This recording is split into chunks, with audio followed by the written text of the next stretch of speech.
kragtige werking van die Heilige Gees. Amen. Psalm 122, vers 1 en 2.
Ek glo in God die Vader, die Almagtige, die Skepper van die hemel en die aarde, en in Jesus Christus, sy enige gebore Seun, onze Here, wat ontvang is van die Heilige Gees, gebore uit die Maagd Maria, wat gelei het onder Pontius Pilatus, gekruisig is, gesterf het en begrawe is, en neergedaal het na die hel, wat op die derde dag opgestaan het uit die dood, opgevaar het na die hemel, en sit aan die regterhand van God, die Almagtige Vader, van waar hy sal kom om die lewendes en die dooies te oordeel.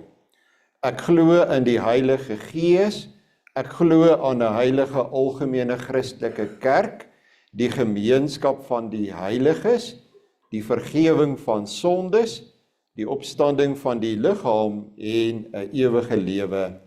Amen. Luister saam na die wet van die Here. Eksodus hoofstuk 20 vanaf vers 1. Toe het God al hierdie gebooie aangekondig. Ek is die Here jou God wat jou uit Egipte uit die plek van slawerny bevry het. Jy mag naas my geen ander gode hê nie.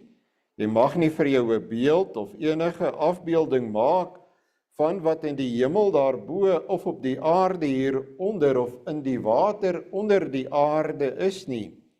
Jy mag hulle nie vereer of dien nie, want ek, die Here jou God, eis onverdeelde trou aan my. Ek reken kinders die sondes van hulle vaders toe, selfs tot in die 3de en 4de geslag van die wat my haat, maar ek betoon my liefde tot aan die 1000ste geslag van die wat my liefhet en my gebooie gehoorsaam. Jy mag die naam van die Here jou God nie misbruik nie, want die Here sal die een wat sy naam misbruik nie ongestraf laat bly nie. Sorg dat jy die Sabbatdag heilig hou. 6 dae moet jy werk en alles doen wat jy moet, maar die 7de dag is die Sabbat van die Here jou God. Dan mag jy geen werk doen nie, nie jy of jou seun of jou dogter of die man of vrou wat vir jou werk of enige dier van jou of die vreemdeling by jou nie. Die Here het in 6 dae die hemel en alles daarin gemaak, die aarde en alles daarop, die see en alles daarin. Op die 7de dag het hy gerus, en daarom het die Here dit as gereelde rusdag geheilig. Eer jou vader en jou moeder, dan sal jy lank bly woon in die land wat die Here jou God vir jou gee. Jy mag nie moord pleeg nie, jy mag nie egbreek pleeg nie, jy mag nie steel nie, jy mag nie vals getuienis teen 'n ander gee nie, jy mag nie iemand anders se huis begeer nie, jy mag nie sy vrou begeer nie, ook nie 'n slaaf of 'n slavin, 'n bees of 'n donkie of enigiets anders wat aan hom behoort nie. Ons sing saam Psalm 36 vers 3, daarna gaan ek hiervoor in voorbring.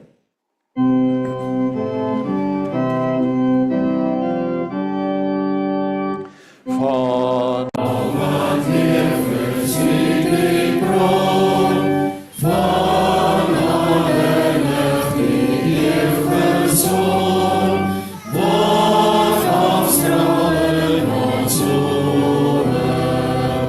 Leer dat die reg en goedheid wees, oor wie opreg en ken en vrees,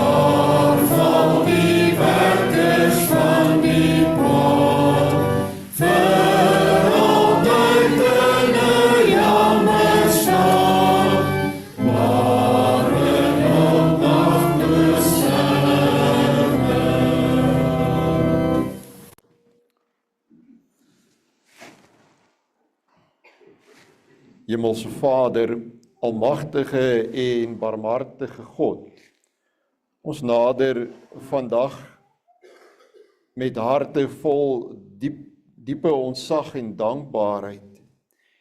Here, as ons na onsself kyk, weet ons dat ons uit onsself nie werd is om selfs net die krummels onder u tafel op te tel nie. Ons bely voor u ons sondes, ons tekortkominge en die kere waar ons liefde vir u en ons naaste koud geword het. Maar ons staan nie hier in ons eie geregtigheid nie. Ons staan en sit hier uniek en alleen in die volmaakte verdienste van die Seun Jesus Christus. Here, voor ons vandag gaan aansit by die tafel, kom ons eers na u toe vir die bediening van die heilige woord. Die woord is die lamp vir ons voet en die lig vir ons pad. Ons bid dat u deur die Heilige Gees die verstand en harte van almal wat luister sal open.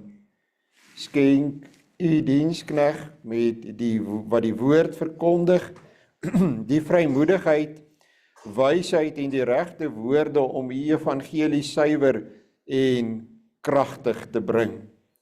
Ons dank u met ons hele hart dat u Seun Christus sy liggaam vir ons laat breek het en sy bloed vir ons laat vergiet het, tot 'n volkome versoening van al ons sondes. Ons bid u nou, o barmhartige Vader, stuur die Heilige Gees in ons harte, versterk ons geloof, sodat ons met ware geloof hierdie tekens van brood en wyn sal ontvang. Rig ons oë op die hemel. Help ons om nie vas te kyk in die uiterlike tekens van brood en wyn nie, maar om ons harte op te hef na die hemel, waar ons Here Jesus ons voorspraak aan die regterhand sit. Voed ons siele Laat ons deur die krag van die Heilige Gees so met sy ware liggaam en bloed gevoed word, dat ons net so sekerlik geestelik gevoed word, as wat ons die brood en die wyn fisies proe. Here, aangesien ons almal uit een brood eet en uit een beker drink, bid ons dat U deur die Gees 'n hegte eenheid en liefde tussen ons sal bewerkstellig. Smee ons saam as lewende lede van die liggaam van ons Here. Skenk ons die genade om na hierdie ontmoeting met U deur woord en sakrament ons lewens as lewende dankoffers aan U toe te wy. Laat U liefde deur ons skyn in 'n wêreld wat daarna smag. Rig ons gedagtes ook op die groot dag, wanneer ons saam met al U uitverkorenes sal aansit by die ewige bruilofsfees van die Lam. Verhoor ons gebed, o Vader, alleen ter wille van die geliefde Seun Jesus Christus. Amen. Geliefde broer en suster, ons gaan saam lees uit die woord van die Here, die baie bekende 1 Korintiërs hoofstuk 11 vers 17 tot 34 en dan ook Johannes 6 vers 35, dan ook 53 en 58 as teks. 1 Korintiërs 11 vers 26, gebruik die 83 Afrikaanse vertaling. Nou dat ek besig is om voorskrifte te gee, daar is dinge wat ek nie prysenswaardig vind nie. Dit is dat julle samekomste eerder kwaad doen as goed. Wat my veral hinder is dat daar, soos ek hoor, verdeeldheid onder julle is wanneer julle as gemeente saamkom. En gedeeltelik glo ek dit ook. Daar moet trouens partyskappe onder julle wees, sodat dit bekend kan word wie van julle die toets kan deurstaan.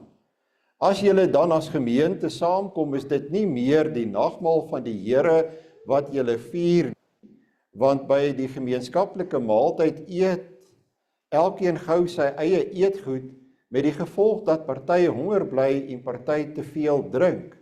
Het julle dan nie huise waar julle kan eet en drink nie? Of het julle nie eerbied vir die gemeente van God nie? En wil julle die armes verneder? Wat moet ek vir julle sê? Moet ek julle prys? Hieroor prys ek julle beslis nie. Ek het van die Here ontvang wat ek ook aan julle oorgelewer het. Die Here Jesus het in die nag waarin hy oorgelewer is, brood geneem. En nadat hy God daarvoor gedank het, het hy dit gebreek en gesê, dit is my liggaam. Dit is vir julle. Gebruik dit tot my gedagtenis. Net so ook het hy na die maaltyd die beker geneem en gesê, hierdie beker is die nuwe verbond wat deur my bloed beseël is. Gebruik dit elke keer as julle daaruit drink tot my gedagtenis. Elke keer as julle van hierdie brood eet en uit die beker drink, verkondig julle die dood van die Here totdat hy kom. Elkeen wat op 'n ongepaste wyse van die brood eet of uit die beker van die Here drink, sal skuldig wees aan sonde teen die liggaam en die bloed van die Here. Maar elkeen moet eers homself ondersoek voor hy van die brood eet en uit die beker drink. Want hy wat eet en drink sonder om te besef dat dit die liggaam van die Here is, bring daardeur 'n oordeel oor homself. En daarom is daar baie swakkes en sieklikes onder julle en sterf daar baie van julle. As ons onsself vooraf reg ondersoek het, sou ons nie onder die oordeel gekom het nie. Maar nou word ons deur die Here geoordeel en getuigtig, sodat ons nie saam met die wêreld veroordeel sal word nie. Daarom, my broers, as julle saamkom om die nagmaal te vier, wag vir mekaar. As een van julle honger is, moet hy liewer by die huis eet, sodat julle nie 'n oordeel oor julle bring as julle by mekaar kom nie. Die ander sake sal ek reël wanneer ek kom. Dan lees ons ook saam die aangekondigde verse uit Johannes hoofstuk 6, vers 35, waar Jesus sê vir hulle, ek is die brood wat die lewe gee, wie na my toe kom sal nooit weer honger kry nie, en wie in my glo sal nooit weer dors kry nie. En dan vanaf 53, maar Jesus sê vir hulle, dit verseker ek julle, as julle nie die liggaam van die Seun van die mens eet en sy bloed drink nie, het julle nie die lewe in julle nie. Wie my liggaam eet en my bloed drink, het die ewige lewe, en ek sal hom op die laaste dag uit die dood laat opstaan. My liggaam is die ware voedsel en my bloed is die ware drank. Wie my liggaam eet en my bloed drink, bly in my en ek in hom. Soos die lewende Vader my gestuur het en ek deur hom lewe, so sal hy wat my eet ook deur my lewe. Hierdie brood wat uit die hemel gekom het, is nie soos die manna wat julle voorouers geëet het nie. Hulle het dit geëet en tog gesterwe. Wie hierdie brood eet, sal ewig lewe. Kyk na daai teksvers, broer en suster, daar is eintlik 3 tydperke daarin, want so dikwels as julle hierdie brood eet en hierdie beker drink, verkondig julle die dood van die Here totdat hy kom. Verlede, hede en toekoms in een vers betrek. Nou ja, ek het al vir u gesê, ek poog om bietjie korter te preek en ook die preke makliker volgbaar te maak. So meer punte beteken nie 'n langer preek nie, inteendeel dit beteken 'n korter preek. U kan dit as dit ware die punte volg van die verskillende paragrawe, dalk so 'n bietjie langer as 'n paragraaf, maar daar is dit voor u. Ons gaan eers die inleiding doen, en in hierdie inleiding, broer en suster, wil ek die punt maak, dat, jy weet, hierdie is eintlik 'n geweldige emosionele gebeurtenis, wat hier voor ons afspeel. Reeds soos wat hierdie tafel gedek is, ons weet dat onder daardie wit doek, is daar brood en daar is wyn. En ons weet wat die betekenis van daardie wyn en daardie brood is vir ons as gereformeerdes. Dit is vir ons brood en wyn, dit is so, maar dit is ook vir ons meer as net brood en wyn, want dit is ook vir ons tekens en seels van die liggaam en die bloed van die Here Jesus Christus.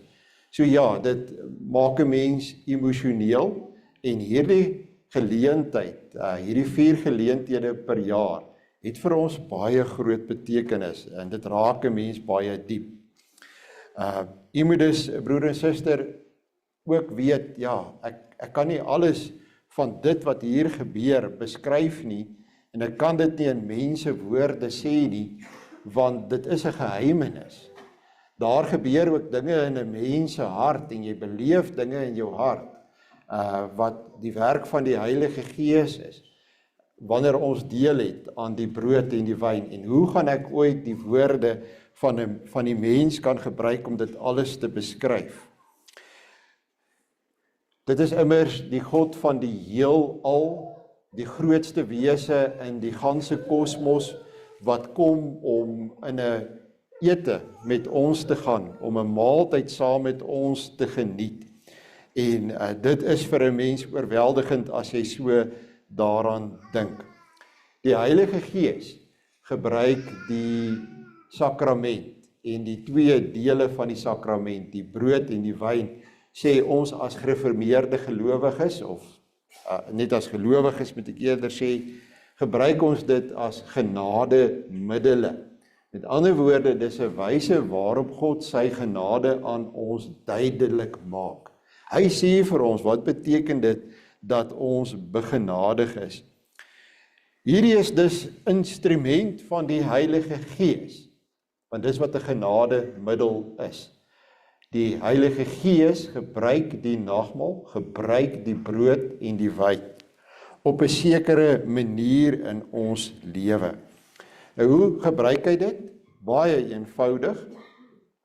So eenvoudig is wat ek dit kan sê, deur hierdie tekens van brood en wyn, maak die Heilige Gees dit aan ons duidelik, dat ek, aan die woorde jy ook, dat ek en jy het 'n band, maar dit loop deur daardie tafel met ons Here Jesus Christus. Ons is verbind aan hom. Dis wat daardie tekens van brood en wyn sê. Dis so eenvoudig is wat dit is. Maar dit is groot. En ek kan dit nie in volle detail beskryf nie, want wie doen dit? doen ek en jy dit, wat die besluit neem om vanoggend brood en wyn te kom eet en drink. Nee, die Heilige Gees doen dit. Daardie ding van, deur daardie genademiddel, ek en jy verbind aan die Here Jesus Christus. Nou, hoe doen hy dit? In meer besonderhede. Hy maak dit duidelik dat daardie verbintenis werk met 3 tye: die verlede, die hede en die toekoms. Die verlede, die hede en die toekoms. So dis ons tweede punt, kan jy dadelik daar sien, die inleiding was dalk 'n bietjie lank. Deur ons te laat terugdink, te laat terugkyk, deur die terugblik, met ander woorde, sê hy vir ons dat die prys vir ons vrede, of van ons vrede, is betaal. Met ander woorde, daai deel van ons nagmaalformulier wat sê dat ons vier die nagmaal as 'n gedagtenismaaltyd, as 'n maaltyd van herinnering. Wat beteken dit? Beteken dit ek moet net iets onthou? Meer as onthou, ek moet beleef. Ek moet myself daar sien. Ek moet besef dat dit wat daar gebeur het in die verlede, het 'n ingrypende invloed op my lewe nou. Van watter verlede is hier sprake? Alles rondom die lewe van die Here Jesus op aarde. Spesifiek die gebeure van Golgotha. Ek en jy is daaraan verbind. Hoe is ons daaraan verbind? Ons is deur daardie tekens van brood en wyn, verbind die Heilige Gees ons aan Christus. Christus was daar. Dit wat Christus daar gedoen het, het hy vir my en vir jou gedoen. Ek hoop u kan dit verstaan. Ek beskou dit eintlik as baie eenvoudig. Die Heilige Gees doen dit. Ek en jy doen dit nie. Want hoe kan ek en jy dit doen? Dis nie mensewerk nie. Dis God se werk. Dis 'n geheimenisvolle verbinding. Dis 'n baie kosbare verbinding. En daarom, nie net enige iemand kan hier kom aansit en brood en wyn eet nie, broer en suster. Die kerkraad wat dit doen namens die gemeente. Jy moenie dink die kerkraad, die ouderlinge is tipe van polismanne nie. Hulle is nie. Hulle polisieer nie. Hulle moet namens die hele gemeente, elkeen wat hier is, kyk hulle dat die mense wat werklik met hulle lewe wys dat hulle 'n band met die Here het, dat hulle hier is om aan die tafel deel te neem. Dat die mense wie se lewe nie wys dat hulle 'n band met die Here het nie, dat hulle nie net hier kom sit en die tafel ontheilig nie. Of as ons mense nie ken nie, of weet wie hulle is, of wat hulle belydenis is, dat hulle sommer net hier kom aansit en eet en drink nie. Dis nie om teen enige iemand te diskrimineer nie. Geensins nie. Dit gaan oor hierdie band. Dit vat tyd, en dit is 'n baie moeilike ding baie keer om te doen. Dit vat kennis van mense en omgee vir mense en betrokkenheid in die lewe van mense, om te kan weet, is daar aanduidings van 'n band met die Here. En daarom nie 'n oop nagmaaltafel nie. Ek dink u kan dit insien. So wat sê die tekens van brood en wyn? Wanneer jy saam met iemand eet, dan ek nooi nie enige iemand na my huis toe om by my te kom eet nie. Ek nooi jou na my huis toe om by my te kom eet wanneer ek en jy 'n band met mekaar het. 'n Band is 'n verbond. Die verbond tussen ons en God word hier gesimboliseer in hierdie tekens van brood en wyn. God kom en hy sê, jy eet in my teenwoordigheid. Jy eet as dit ware saam met my. Ek en jy het 'n band. Dis groot. Tref dit jou? Dat die Here kom sê, ek en jy het 'n band. Dis hoekom jy hier kan wees om vanoggend nagmaal te eet en te drink. So die brood herinner ons aan die liggaam van Christus, hoe sy liggaam gebreek is vir ons op Golgotha, daar in die verlede. Die wyn herinner ons aan hoe sy bloed vir ons vergiet is.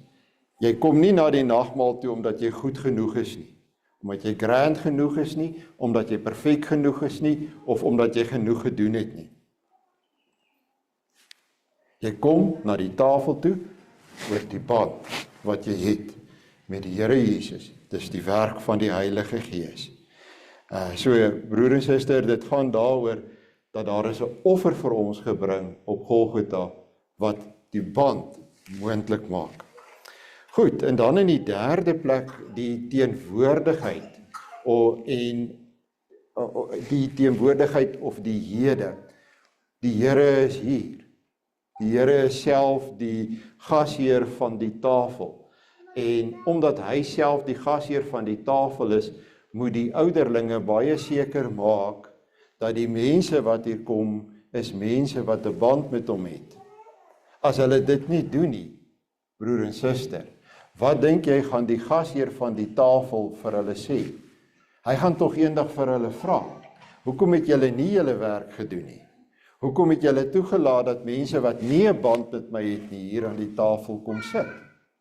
Dis julle verantwoordelikheid, julle moet die ganse gemeente beskerm.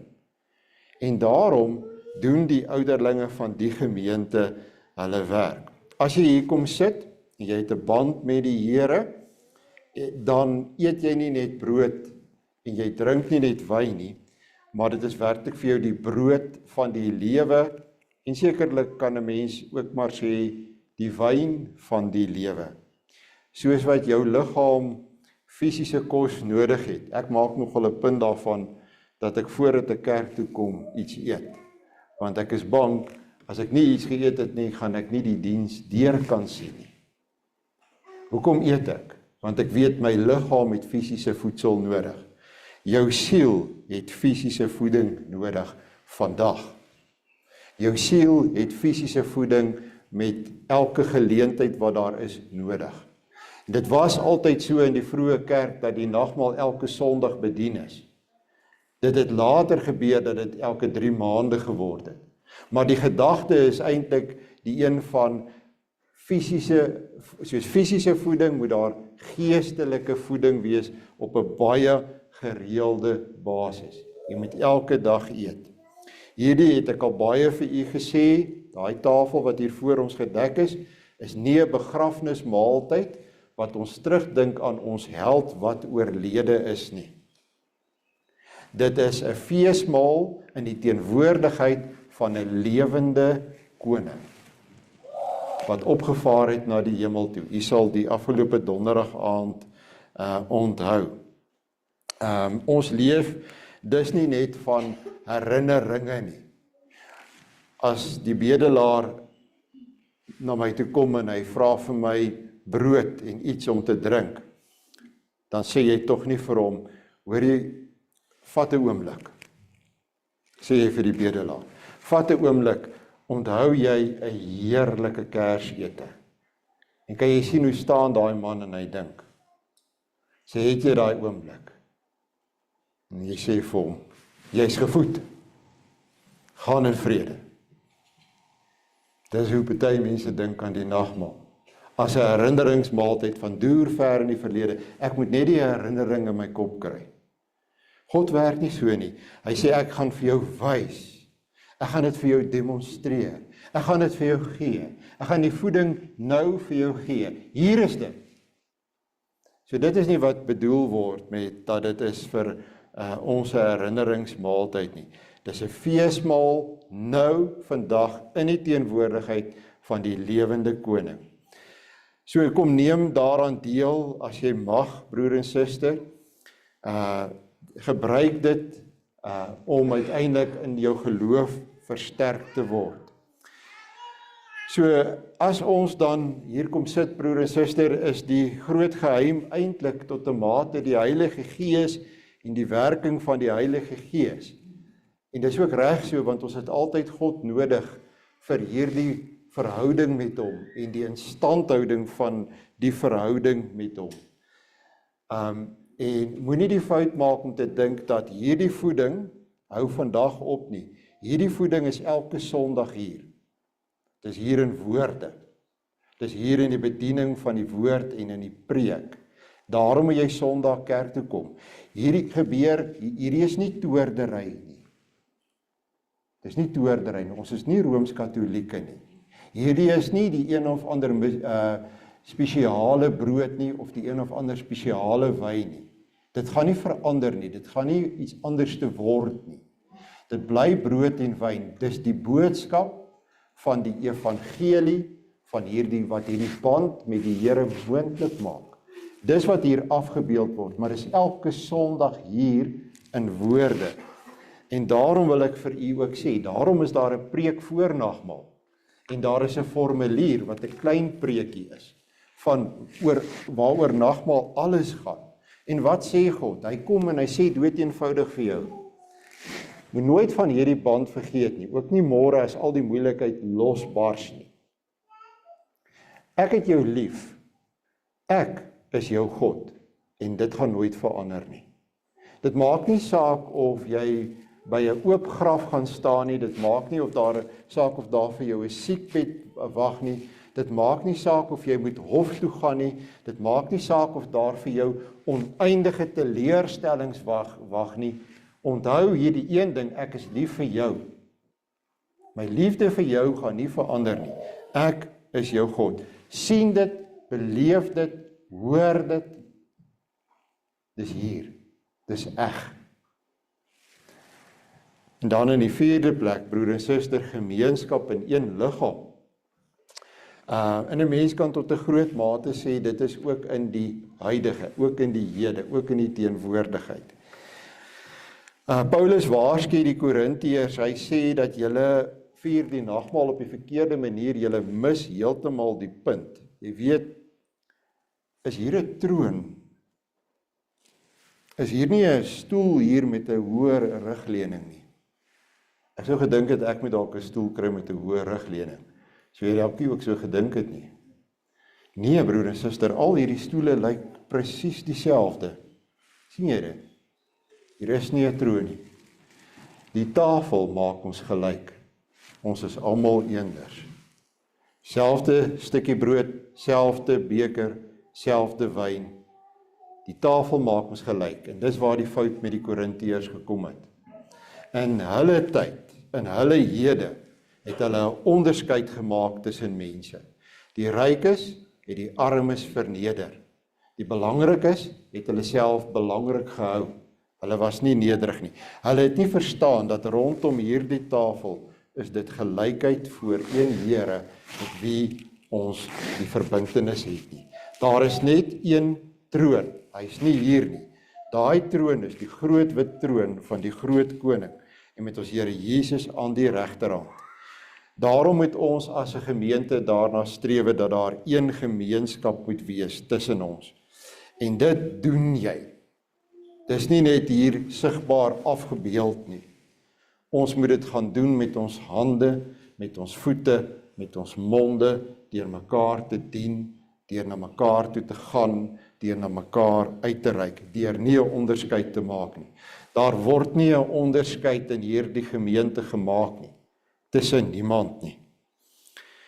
En dan, ons het nou gehad die verlede, ons het gehad die hede, nou kom ons by die toekoms, en dis die 5de ene, die toekomsblik. Onthou die hemelvaart, die engele het ook daar vir die disippels gesê, dit help nie julle staar net na waar die Here in die hemel opgeneem is nie. Uiteindelik sê hulle vir hulle, daar's 'n toekoms, hy kom weer. Hy kom weer. Dit is altyd deel van 'n gereformeerde preek op die een of ander manier om te sê, maar ons kyk nie net terug nie en ons is nie net in die oomblik nie, maar ons weet ons is op pad, ons het 'n doel, ons het 'n toekoms. En die toekoms wat ons het, broer en suster, hoor ons dat ons die dood van die Here moet verkondig totdat hy kom. En kom, so wil ek vir u sê, sal hy verseker kom. Wat is in my toekoms? En baie mense weet nie, hulle het nie 'n idee wat is in hulle toekoms nie. Vir ons is daar in die toekoms, kan jy dit glo? Dit wat jy hier sien. Daar's weer 'n tafel. Daar is 'n oomblik wat jy in die teenwoordigheid van die groot bruidegom, die ewige koning, in sy teenwoordigheid in die koninkryk van ons Vader, sê hy, sal aansit by sy tafel, die bruilofstafel, en dan maak hy 'n einde aan alles waaroor jy nou hartseer is. Aan alles waaroor jy ongelukkig is. Aan alles wat verkeerd is in jou lewe. Aan alles waarvoor jy bang is en wat jy vrees. Hy vat dit van jou al weg. Hoekom? Hy sê dit dan vir jou. Hy sê ek het jou lief. Ek is jou God. Ek sien daarna uit. Ek dink daar is absoluut niks meer verkeerd om dit altyd in gedagte te hou en te sê ek weet en ek lewe met sekerheid. Ek weet waarmee ek besig is. Ek sien dit dan hier. Ek is daarheen op pad. In die 6de plek, broer en suster, kom ons pas dit bietjie prakties dalk net toe. Die realiteit, ons gaan net nou deur daardie Kiaat hou deure uitstap buitentoe. Ons gaan met die lewe weer moet aangaan. Ons weet hoe lyk die wêreld daar buite. Ek gaan nie baie tyd daaraan spandeer om vir u te vertel hoe lyk die wêreld daar buite nie. Ek self kan nogal skuldig voel. En ek dink jy kan ook. Jy moet die skuldgevoelens, die spyt en die ongelukkigheid vanoggend hier los. Los dit hier. Gaan daar uit as iemand wat vry is. Loop regop. Nie meer met jou kop in die grond nie. Leef die gemeenskap van die gelowiges uit. Hou op om net te praat oor ek gaan dit doen. Ek gaan vir iemand bid. Ek gaan iemand besoek. Gaan na iemand toe. Gaan besoek hulle. Gaan help iemand. Gaan doen iets vir iemand anderste en nie vir jouself nie. Gaan doen iets vir iemand in hierdie gemeente. Gaan na mense toe, gaan leef met hoop. Hou op om te kla. Praat oor dankbaarheid. Gaan na mense toe en gee vir hulle moed. Help hulle om op te staan, veral die wat depressief is en moedeloos is. Die tafel is gereed. Die Here nooi u uit. Moenie kom as jy vol selfvertroue is nie. Bly dan liewer weg. Kom as jy seker is van jou sonde. Kom as jy weet jy het 'n band met die Here ons verlosser. Hoor sy stem en nie my stem nie. As hy vir jou sê, my liggaam vir jou, my bloed vir jou. Eet, drink en glo. Amen. Kom ons luister na die formulier, broer en suster, vir die bediening van die heilige nagmaal. Ek hou dit aan u voor. Geliefdes in ons Here Jesus Christus, luister na die instellingswoorde van die heilige nagmaal van ons Here Jesus Christus, soos Paulus dit beskryf. Ek het van die Here ontvang, wat ek ook aan julle oorgelewer het, dat die Here Jesus in die nag waarin hy verraai is, brood geneem het, en nadat hy gedank het, het hy dit gebreek en gesê, neem, eet, dit is my liggaam, wat vir julle gebreek word. Doen dit tot my gedagtenis. Net so ook die beker na die ete met die woorde, hierdie beker is die Nuwe Testament in my bloed. Doen dit so dikwels as julle daaruit drink tot my gedagtenis. Want so dikwels as julle hierdie brood eet en hierdie beker drink, verkondig julle die dood van die Here totdat hy kom.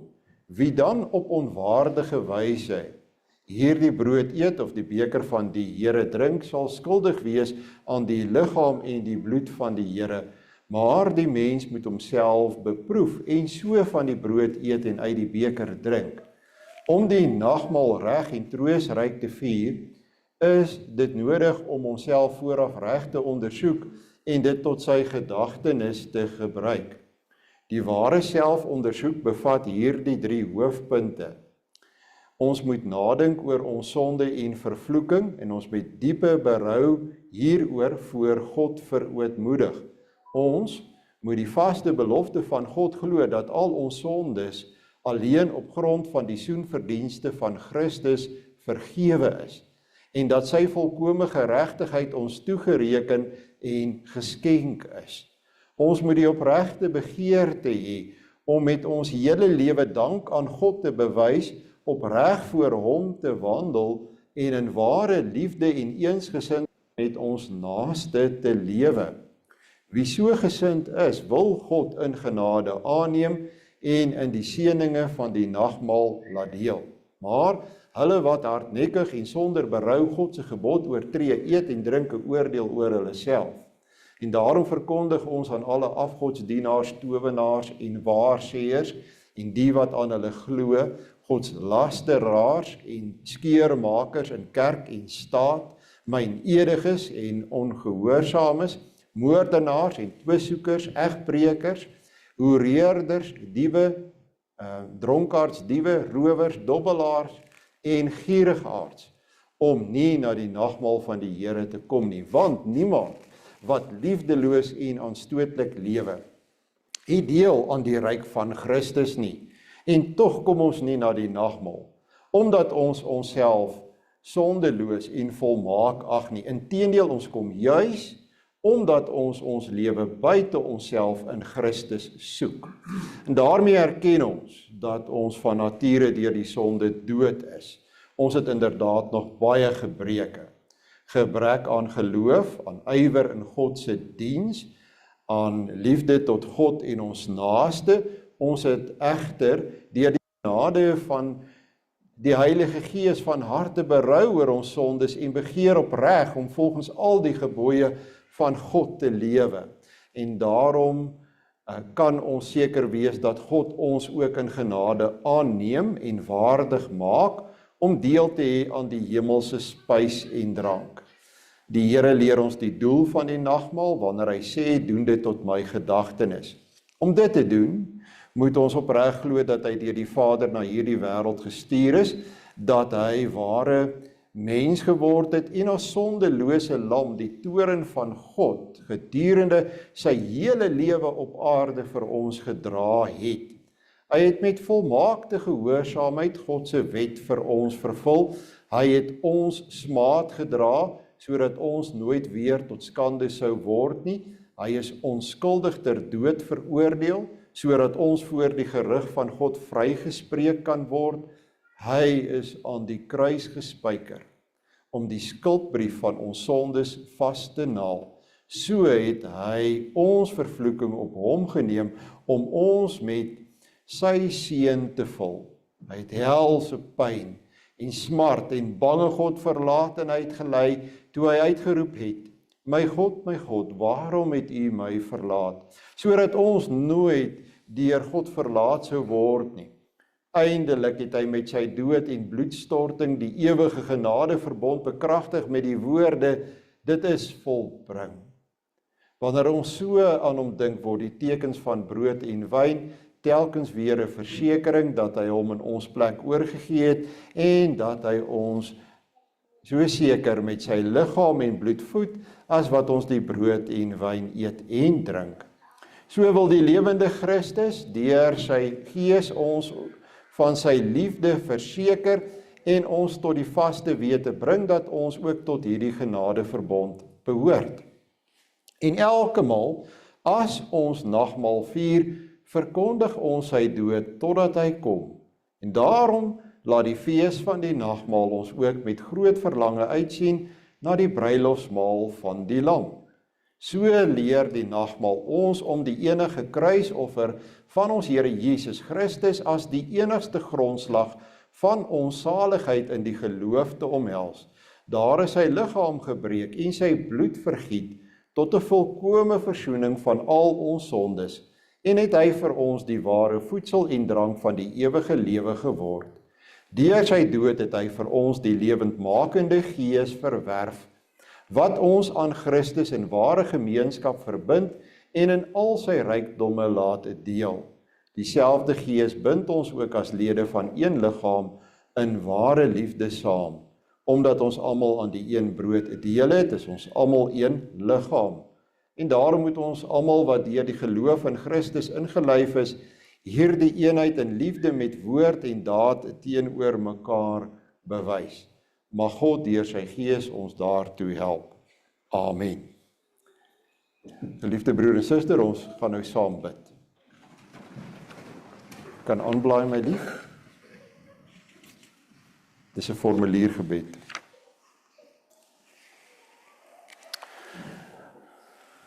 Barmhartige God en Vader, ons dankie dat ons die troostryke gebeurtenis van die Seun Jesus Christus se bittere dood mag gedenk. Ons bid U, gee deur die Heilige Gees 'n opregte vertroue in ons hart, om ons al meer aan die Seun oor te gee, sodat ons met Hom die hemelse brood verkoop word, en nie meer in ons sondes nie, maar in Hom mag lewe. Verseker ons dat U ons genadige Vader is, en ons U kinders en erfgename. Help ons om onsself te verloon, ons Heiland te bely, en met verlange te wag op sy terugkoms, wanneer hy ons in ewigheid tot Hom sal neem. Verhoor ons, o God en barmhartige Vader, om Jesus ontwil. Amen. Ons gaan nou saam sing, broer en suster, Psalm 36 vers 2, terwyl die tafel voor U oë in gereedheid gebring word. Psalm 36 vers 2.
Mattheus 11 vers 28 tot 30.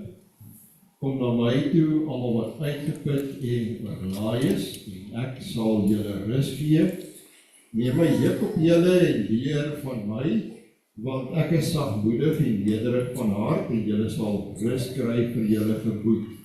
My juk is sag en my las is lig.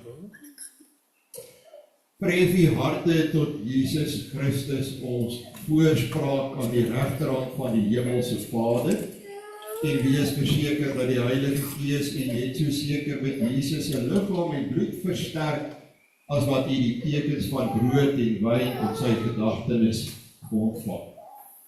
Die eerste gaste uit hierdie blok moet asseblief toetree tot die tafel van die Here.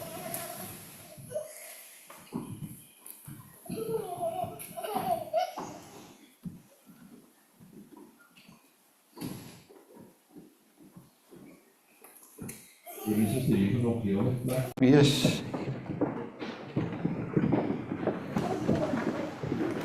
Daar is kerkraadslede wat gaan wag tot die laaste tafel, so dit help nie jy wag vir die kerkraadslid wat voor jy sit nie, jy moet maar kom, hy is by die laaste tafel. Hier gaan na Annika nog 2 plekke wees. So.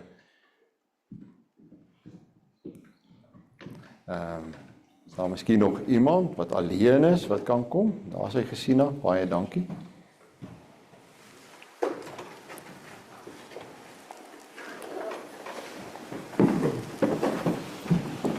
Baie dankie. Die brood wat ons breek, is die gemeenskap met die liggaam van Christus. Neem, eet, gedenk en glo dat die kosbare liggaam van ons Here Jesus Christus gebreek is tot volkome versoening van al ons sonde.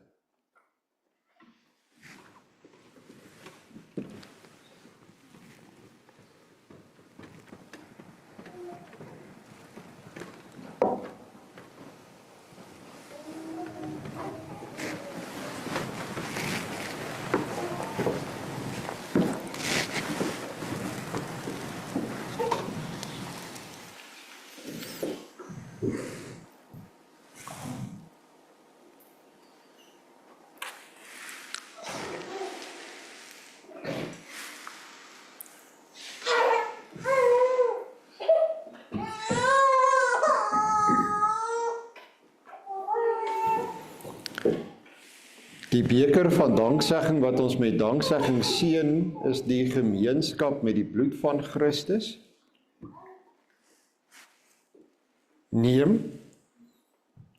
drink almal daaruit, gedenk en glo dat die kosbare bloed van ons Here Jesus Christus vergiet is tot volkome versoening van al ons sonde. Ek lees vir u uit Sagaria 12. Vanaf vers 10, of net vers 10.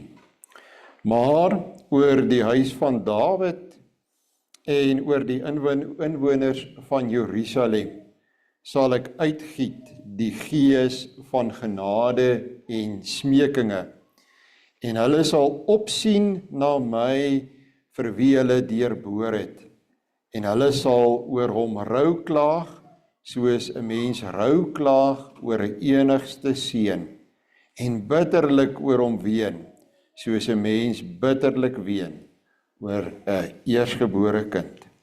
Nou onthou, hierdie woorde is 'n hele paar 100 jaar voor ons Here Jesus na die aarde toe gekom het.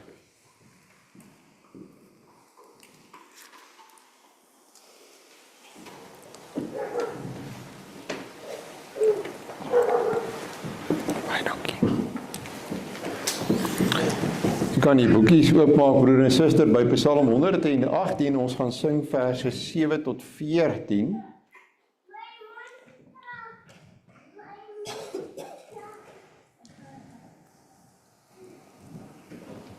Ek sal dit aankondig wanneer ons gaan sing, eers as die beker ook terug is op die tafel.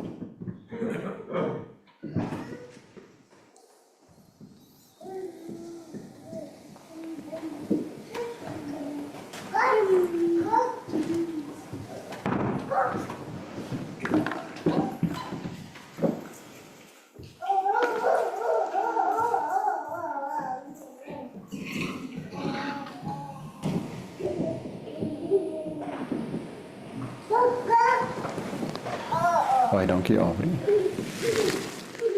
Ons sing saam, broer en suster, Psalm 118 vers 7.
Broer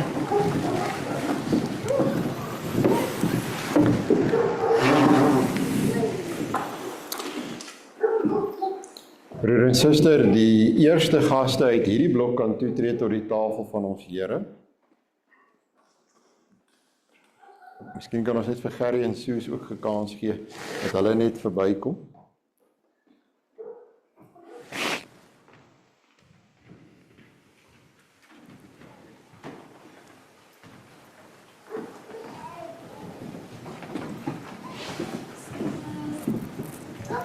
Broer en suster, hier gaan nog 'n plek wees, u kan maar kom uit hierdie blok uit. Ja.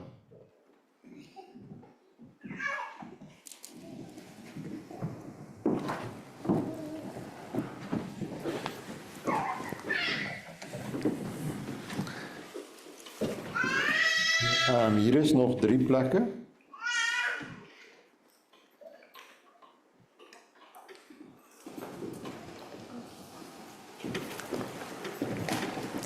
Jou boekmerkie het geval as jy terugloop, hoor. Jou boekmerkie het geval as jy terugloop. Okay.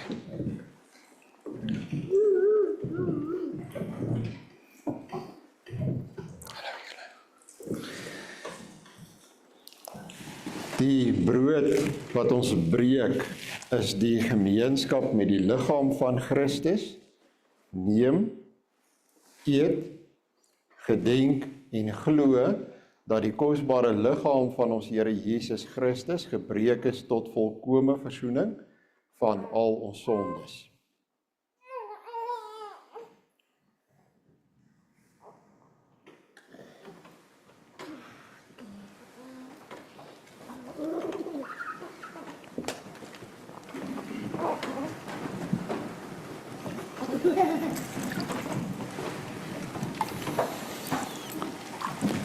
Die drinkbeker van danksegging wat ons met danksegging seën, is die gemeenskap met die bloed van Christus.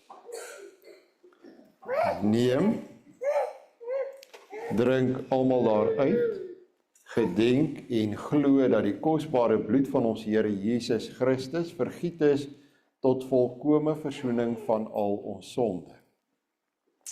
Ek lees vir u uit Esegiel 36 vers 25 tot 27. 'n belofte van die Here. Ons gaan net nou ook hoor weer van beloftes van die Here.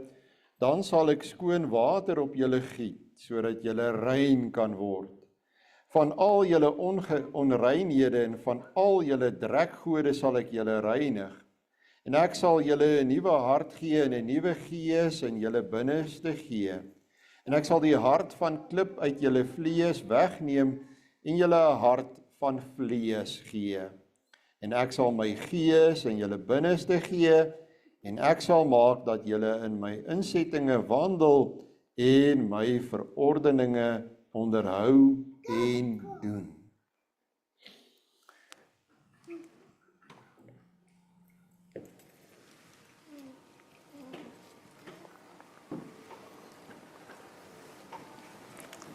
Baie dankie, Frikkie.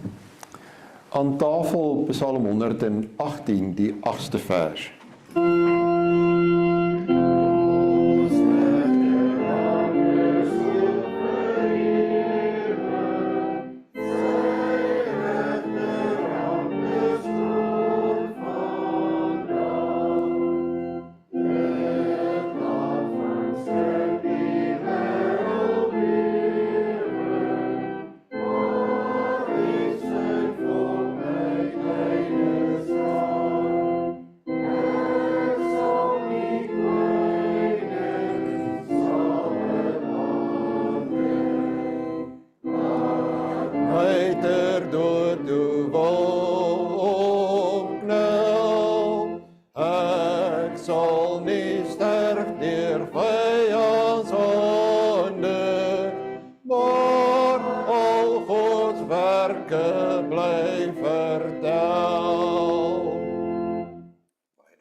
Janko.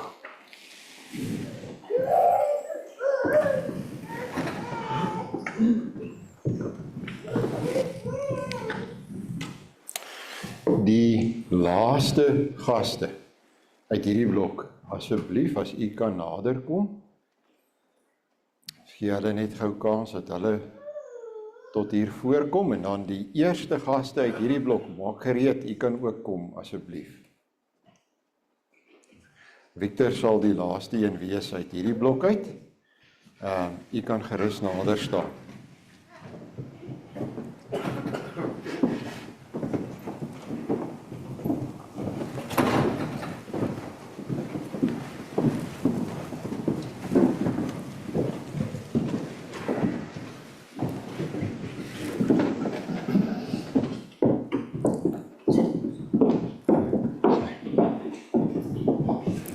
Daar is nog 'n paar plekke. Ek gaan nog een plek wees, as daar 'n enkel lopende persoon is. Dankie Tannie.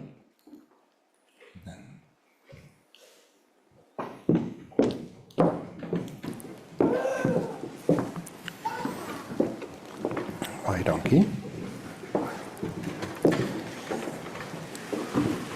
Die brood wat ons breek is die gemeenskap met die liggaam van Christus.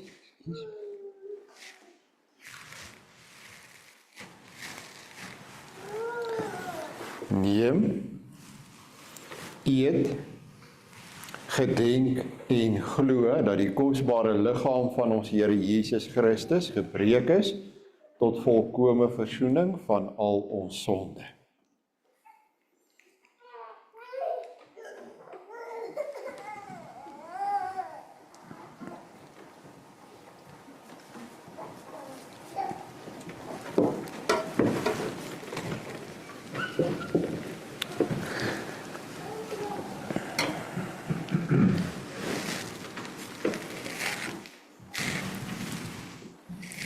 Die beker van danksegging wat ons met danksegging seën is die gemeenskap met die bloed van Christus. Neem, drink almal daaruit, gedenk en glo dat die kosbare bloed van ons Here Jesus Christus vergiet is tot volkome versoening van al ons sonde. Ek lees vir u verder, broeder en suster, die werk van die Heilige Gees is vir ons so belangrik en staan so sentraal. Die baie bekende Joël 2 vanaf vers 28. En daarna sal ek my gees uitgiet op alle vlees. En julle seuns en julle dogters sal profeteer. Julle ou mense drome droom, julle jongelinge gesigte sien. En ook op die diensknegte en op die diensmaagde sal ek in die dae my gees uitgiet. Hierdie belofte het natuurlik in vervulling gegaan.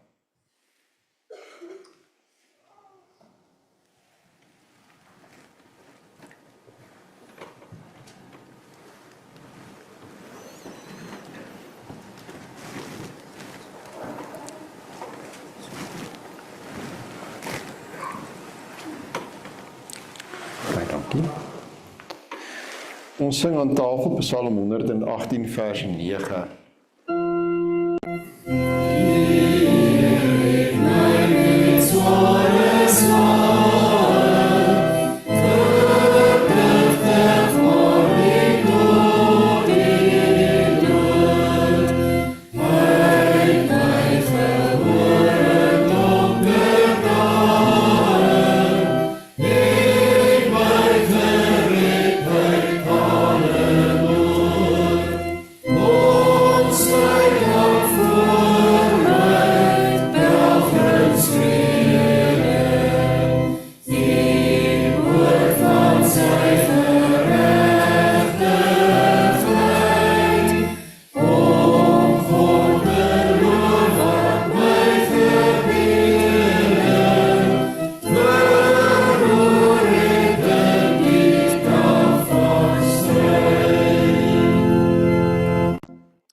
Dankie broeder en suster.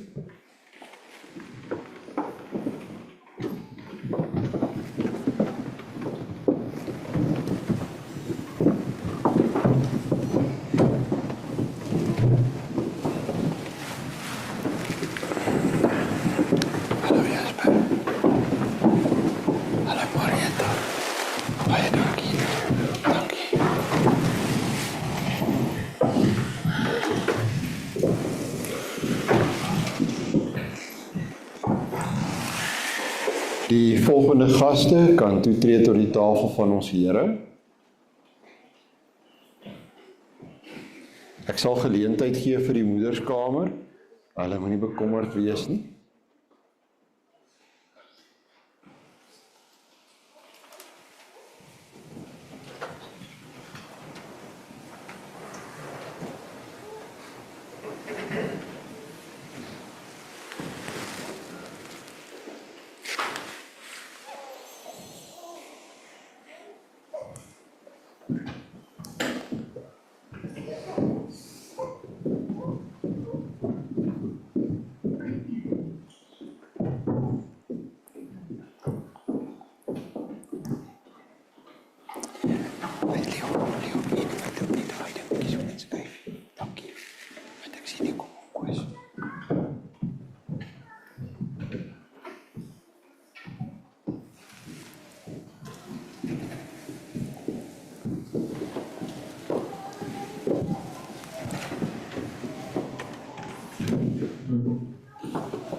Broer en suster, hier is een plekkie, is daar nog 'n enkel lopende persoon is? Daar is hy, baie dankie. Dankie Gerard.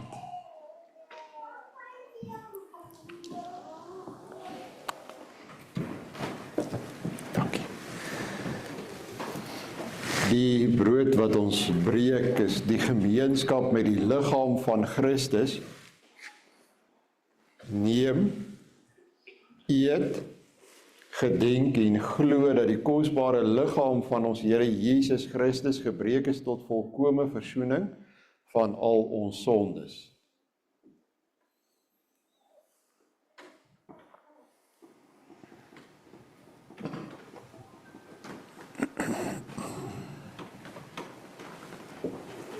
Baie dankie.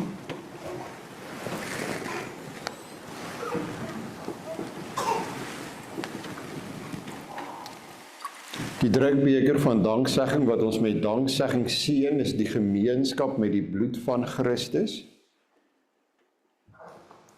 Neem, drink almal daaruit. Gedenk en glo dat die kosbare bloed van ons Here Jesus Christus vergiet is tot volkome versoening van al ons sondes. Ons het Handelinge 1 al gehad die afgelope week, vers 6 tot 8. Toe hulle 'n keer weer by mekaar was, het hulle vir Jesus gevra, Here, is dit nou die tyd dat U die koninkryk vir Israel weer gaan oprig? Hy het hulle geantwoord, dit is nie vir julle om die tyd en omstandigheid te weet wat die Vader in sy eie mag bepaal het nie. Maar julle sal krag ontvang, wanneer die Heilige Gees oor julle kom, en julle sal my getuies wees in Jerusalem, sowel as in die hele Judea en in Samaria, en tot in die uithoeke van die wêreld.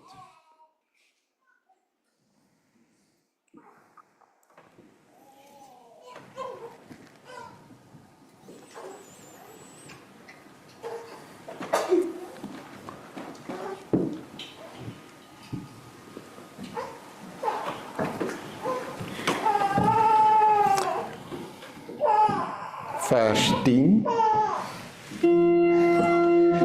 Dit is die poort van Israel se.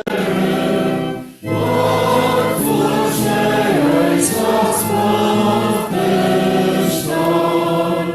Die poort wat meld van heiligheid. Waar weer sy volkheid mag gaan.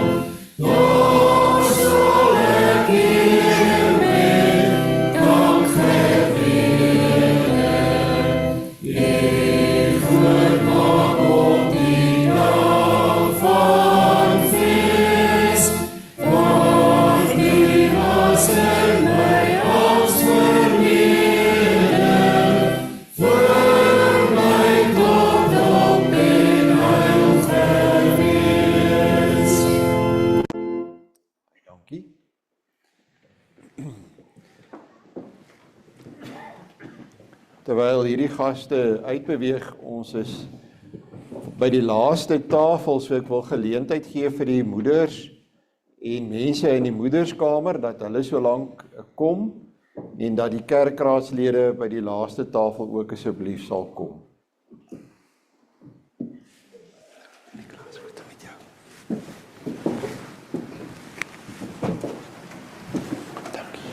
Hulle moet kom,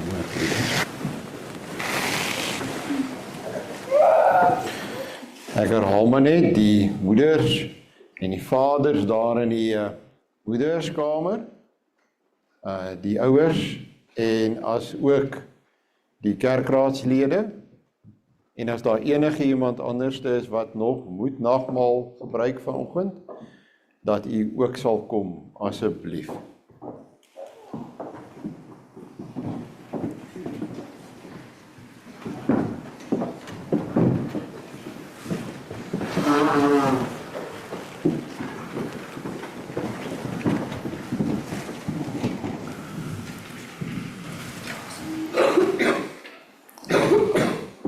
Julle kom maar langs mekaar gesit het. Is daar enige, daar kom nog.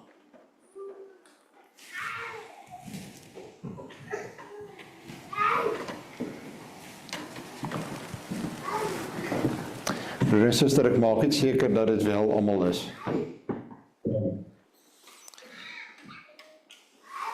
Die brood wat ons breek is die gemeenskap met die liggaam van Christus. Neem, eet, gedenk en glo dat die kosbare liggaam van ons Here Jesus Christus gebreek is tot volkome versoening van al ons sonde.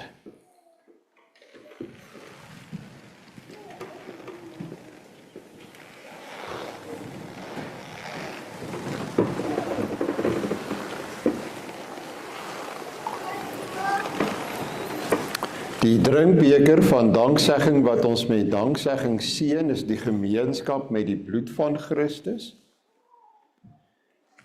Neem, drink almal daaruit, gedenk en glo dat die kosbare bloed van ons Here Jesus Christus vergiet is tot volkome versoening van al ons sondes. Handelinge 2 vanaf vers 1, en toe die dag van die Pinksterfees aangebreek het, was hulle almal eendragtig by mekaar, en daar kom skielik uit die hemel 'n geluid soos van 'n geweldige rukwind, en dit het die hele huis gevul waar hulle gesit het. Toe is deur hulle tonge gesien soos van vuur, wat hulle self verdeel en op elkeen van hulle gaan sit. En hulle is almal vervul met die Heilige Gees, en het begin spreek in ander tale, soos die Gees aan hulle gegee het om uit te spreek.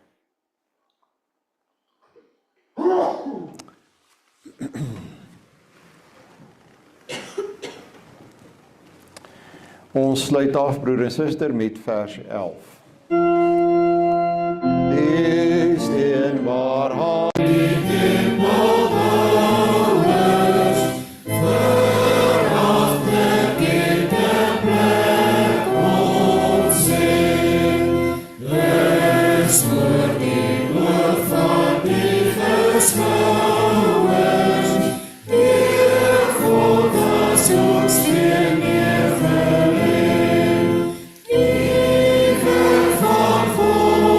Verloren, al verloren.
Geliefde broer en suster, ons gaan saam lees 'n baie bekende gedeelte uit die woord van die Here, nie die hele Psalm nie, Psalm 103 vers 2.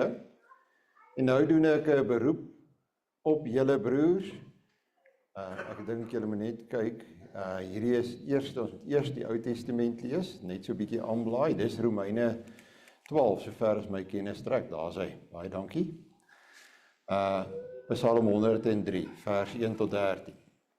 Van Dawid, ek wil die Here loof met alles wat in my is, wil ek sy heilige naam loof. Ek wil die Here loof nie een van sy weldade vergeet nie. Dit is, hy wat al my sonde vergewe, wat al my siekte genees, wat my red van die graf en wat my met liefde en ontferming kroon, wat my die goeie in oorvloed laat geniet, my die jeugdige krag van die arend skenk, die Here laat geregtigheid en reg geskied aan almal wat verdruk word. Aan Moses het hy sy wil bekend gemaak, aan Israel wat hy van plan was om te doen. Barmhartig en genadig is die Here, lankmoedig en vol liefde. Hy sal ons sondes nie bly toereken nie en nie vir ewig toornig bly nie. Hy handel met ons nie volgens ons sondes nie, vergeld ons nie vir ons ongeregtighede nie, want so groot as die afstand tussen die hemel en die aarde is, so groot is sy liefde vir die wat hom dien. So ver as die ooste van die weste af is, so ver verwyder hy ons oortredinge van ons af. En soos 'n vader hom ontferm oor sy kinders, so ontferm die Here hom oor die wat hom dien. Die woorde van Psalm 103 vers 2, loof die Here o my siel en vergeet geen een van sy weldade nie, sal ons as teks neem. Kom ons gaan net terug na Romeine 12 se verse toe. Daar's hy, baie dankie. Romeine 12 se eerste 2 verse. Paulus skryf in die Nuwe Testament. En nou doen ek 'n beroep op julle broers op grond van die groot ontferming van God. Gee julle self aan God as lewende en heilige offers wat vir hom aanneemlik is. Dit is die wesenlike van die godsdiens wat julle moet beoefen. Julle moenie aan hierdie sondige wêreld gelyk word nie, maar laat God julle verander deur julle denke te vernuwe. Dan sal julle ook kan onderskei wat die wil van God is, wat vir hom goed en aanneemlik en volmaak is. Nou ja, is dieselfde as met die vorige preek, broer en suster, daar het u die tema. Ons moet mooi onthou wat het Psalm 103 gesê, dat ek nie die weldade van die Here moet vergeet nie, wat die Here vir ons gedoen het en ons as lewende offers aan hom toewy. Dit is nou weer Paulus in Romeine hoofstuk 12. Die realiteit is, die tafel is weer gedek. Dis 'n werklikheid. Maak jou oë oop. Kyk, kan jy sien? Die doek is oor die tafel. Dis alles weer toegegooi. Dis verby. Die nagmaal is gevier. Wat nou? Wat kom hierna? Wat moet nou verder gebeur? Ons het van die tafel af opgestaan, ons het die tasbare bewys van God se genade ontvang. En nou, broer en susters, sien baie mense in hulle kop die nagmaal as 'n eindpunt. Dit het opgebou tot hierdie punt, dis klaar, dis afgehandel. Dis verkeerd. Die nagmaal is die beginpunt. Die nagmaal is, wat kom nou hierna? Vanuit hierdie nagmaal kom daar nou sekere dinge in ons lewe. Byvoorbeeld, presies dit waarmee ons nou hier besig is. Danksegging, dankbaarheid. Dis hoekom die tweede preek na nagmaal is nie maar net 'n beleefde dankie nie. Dis nie maar net om vir die Here te sê dankie Here nie. Dit is ook 'n verantwoordelikheid.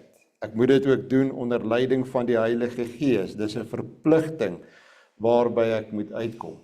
U sien, vanaf die nagmaaltafel is daar 'n lewenstafel waarby ons moet uitkom. So jy kan nie net hier kom aansit nagmaal gebruik en dan dink jy nou is jy klaar nie. Nou is jy weer reg vir 3 maande nie. Dit is die verkeerde manier van dink.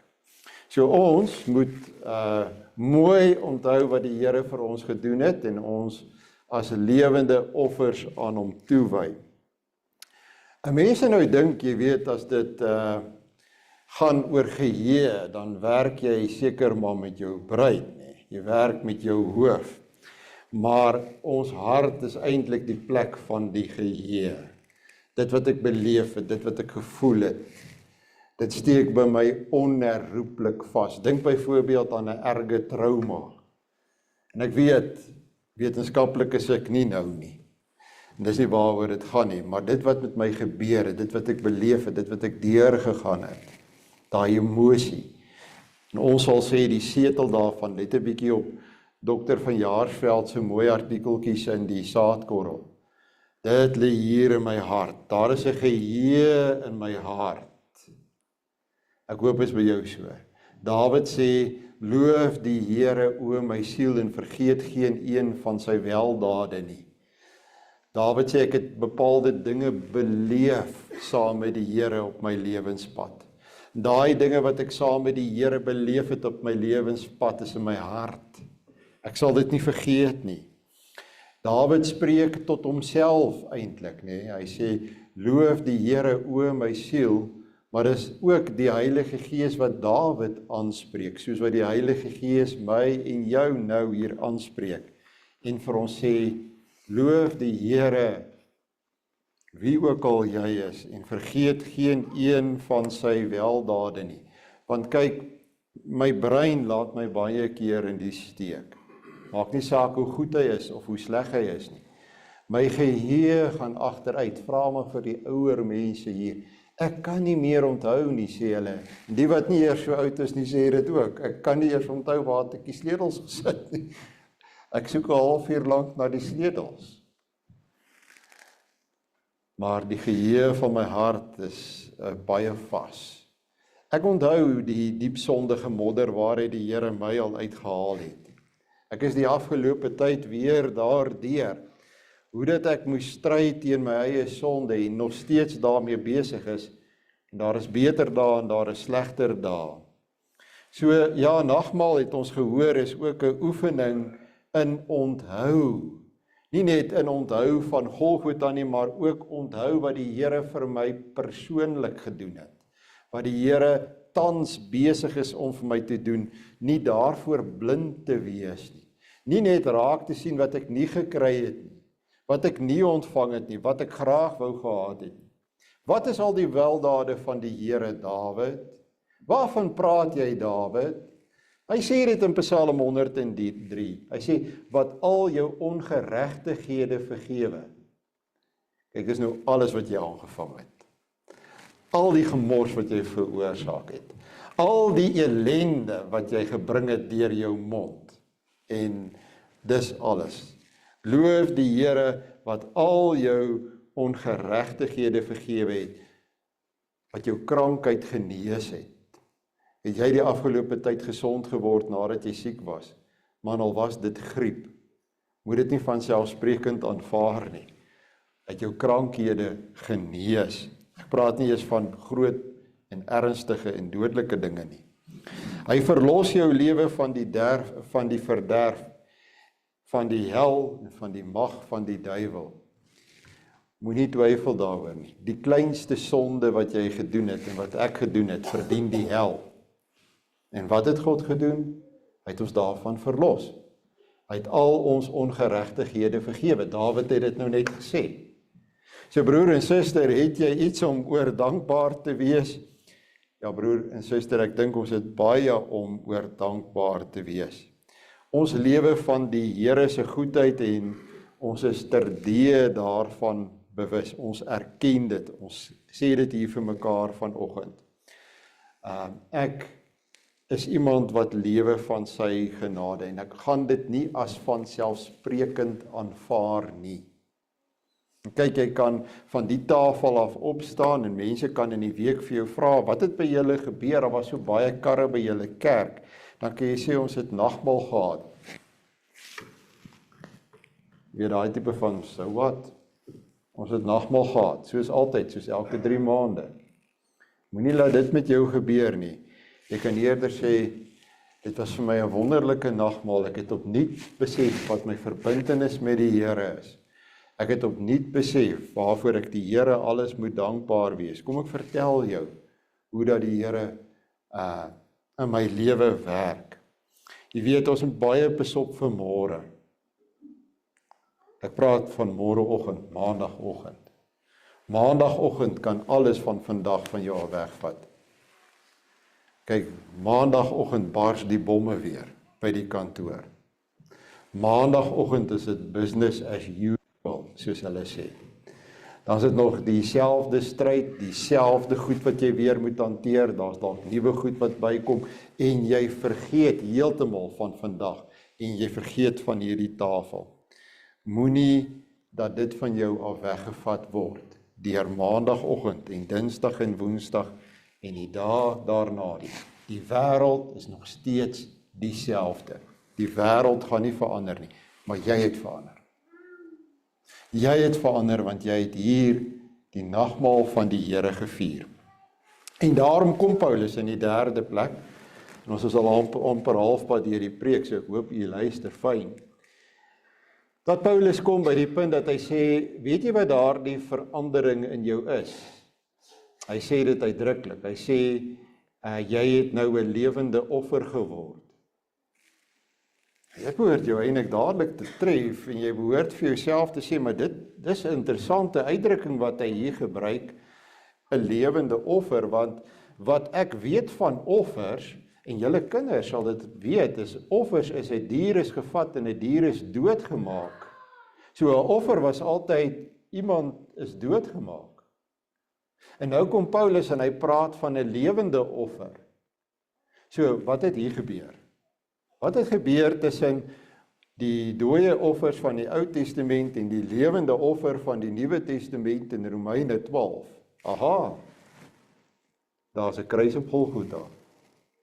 Die kruis op Golgotha is die vervulling van verloor die lewe. Nou kom die kruis op Golgotha en God kom en hy gee die lewe. En hy het dit vir jou gesê, hier aan die tafel. En nou sê hy, nou dat ek die lewe aan jou gegee het, moenie laat maandag en wie ook al en wat ook al in hierdie wêreld is, dit wat hier gebeur het en waarvan jy seker is, van jou al wegvat nie. Moenie laat dit gebeur nie. Maak baie seker dat jy 'n lewende offer is. Gee julle liggame as lewende en heilige offers. Jy hoef nie meer geld in die kollektesakkie te gooi met nagmaal nie. Dis nie waaroor dit gaan nie. Dis in 'n sekere sin nog nie heeltemal die lewende offer wat die Here soek nie. Hy sê, gee jou liggaam, gee jouself, gee jou hande, gee jou voete, gee jou brein, gee jou ore, gee jou mond.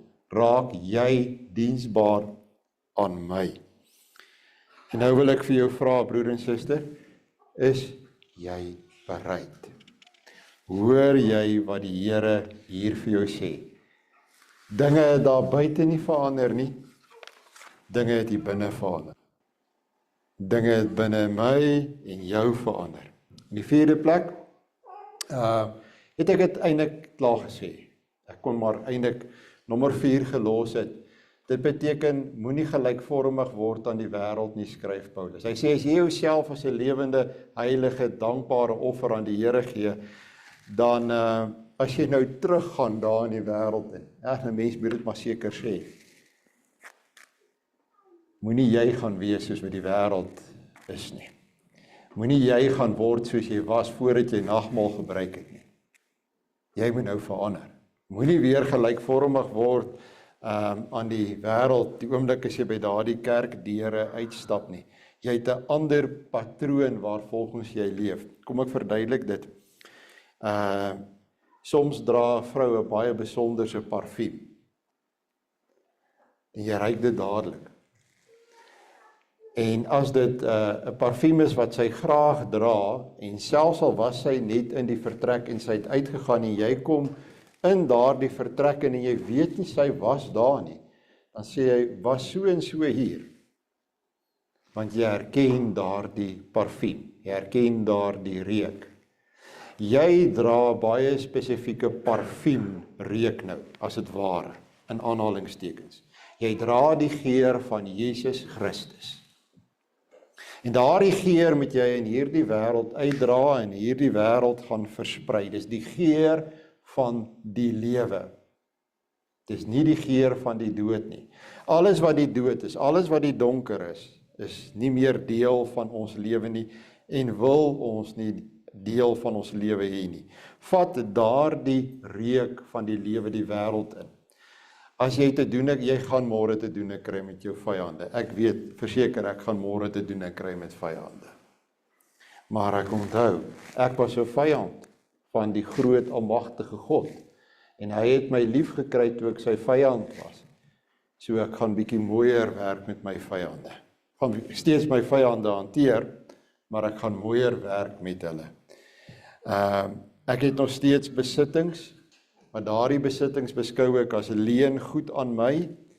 Dit behoort aan my rentmeester en daarom deel ek graag wat hy vir my gegee het. En ek deel dit hier en met die sending gemeente graag. Ek kyk anderste na hierdie gemeente is nie vir my 'n werk nie, ek het dit al baie vir u gesê. Hierdie gemeente is die wyse waarop die Here Jesus in hierdie wêreld wil werk. Hierdie gemeente is die plek waar hy wil hê jy moet wees.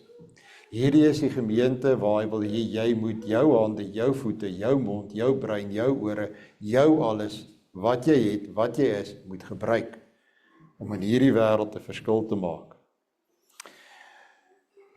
Die 5de plek, die krag van gemeenskap, is dat ons hoef dit nie alleen te doen nie. Ons staan saam, ons werk saam, ons sit hande saam, ons sit voete saam, ons praat saam, ons dien saam.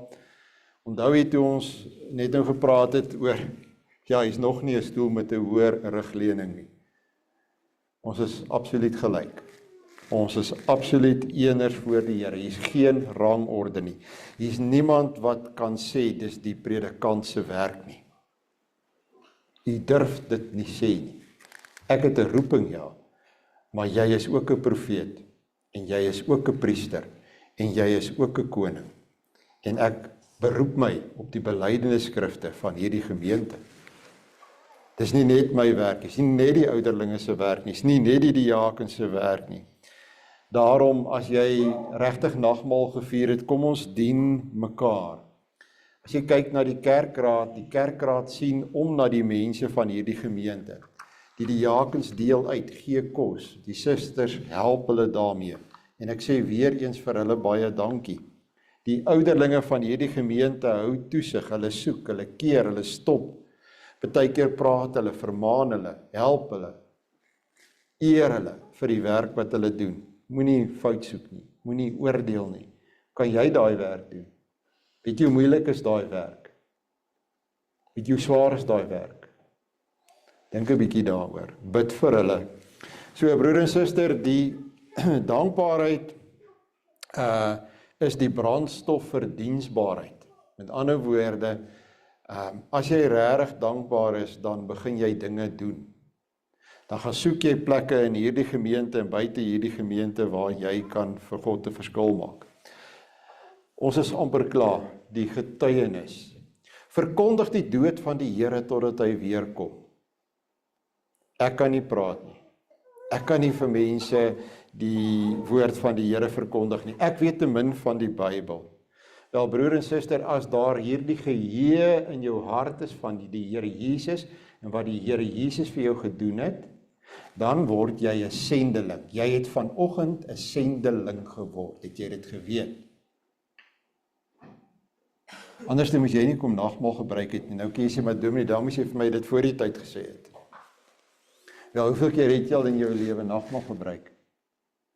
En elke keer is jy aangestel as 'n sendeling. Gaan verkondig die dood en bedoelende ook die lewe van die Here totdat hy weer kom. Met hoeveel mense het jy al gepraat? Hoeveel Bybels het jy uitgedeel? Hoeveel keer het jy jou mond gebruik in diens van die Here? Jy is geroep om 'n sendeling te wees. Dit is wat hier gebeur het. En ons deel dit met mekaar, ons dra saam daardie verantwoordelikheid. En daarom is daardie sending gemeente so belangrik. En ek sê weer eens, asseblief moenie net vir my meer geld gee nie. Ek het dit ook nodig, baie dankie daarvoor. Sodat daai werk gedoen kan word. Ek gaan nie dat jy daarmee wegkom nie. Want dan is ek die Here ontrou. Wat het jy gedoen om 'n sendeling te wees? Waar is jy betrokke? Wat doen jy direk waar jy jou eie tyd en jouself gee in hierdie belang? Raak betrokke, maak jouself betrokke. Moenie ongelukkig en ontevrede wees nie. Jy weet, party mense met huisbesoek dink as daar gevra word, is daar iets wat ons vir die kerkraad moet sê, dan begin en dan sê hulle, die dominee se preke. Dit, dat. Miskien is dit jy. Het jy al daaraan gedink? Altyd ongelukkig, altyd ontevrede, altyd op soek na dit wat fout is. Waar is die vreugde en die dankbaarheid van die gemeente? Dit begin, broer en suster, by elkeen van ons. Die geheue van my hart vertel 'n geskiedenis van genade, oorvloedig van die werk van die Here wat 'n pad met elkeen van ons in die besonder loop. Ek sluit af. Hierdie moet 'n ewige danklied word. Dit wat ons hiermee op aarde besig is, vind uiteindelik tot in ewigheid weer klank. Dit wat God nou vir jou doen is die begin van 'n lewe wat jy in dankbaarheid vir hom kan deurbring. Die lewe is nie ewe skielik volmaak nie, die lewe gaan nie ewe skielik sonder probleme wees nie. Dit was nie 'n kortstondige emosionele gebeurtenis nie, toe ons nagmaal gevier het nie. Ek kan nie beloof alles is dieselfde. Selfde vyande wag vir jou, selfde moeilikheid wag vir jou maandag.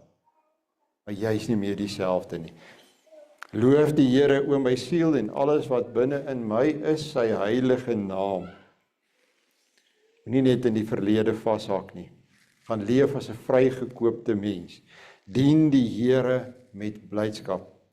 Die gasheer het jou gevoed, die gasheer het jou versterk en die gasheer stuur jou. Amen. Kom ons dank saam.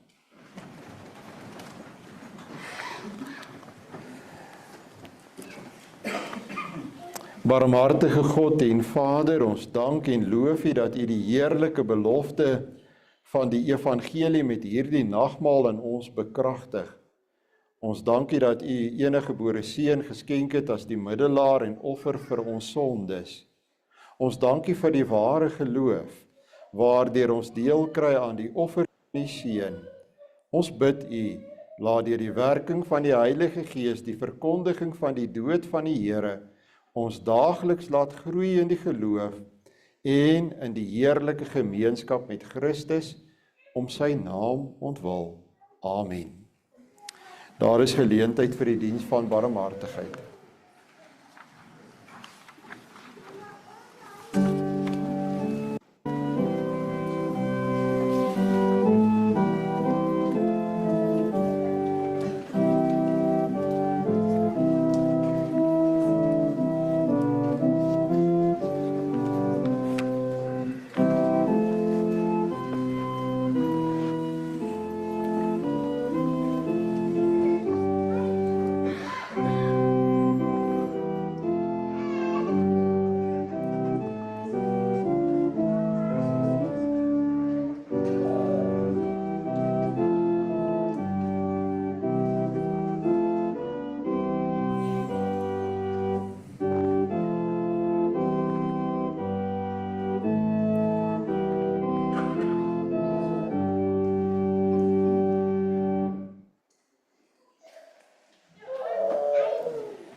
Psalm 34 vers 1 en vers 2.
Die genade van ons Here Jesus Christus, die liefde van God ons Vader en die gemeenskap van die Heilige Gees is en bly met u almal.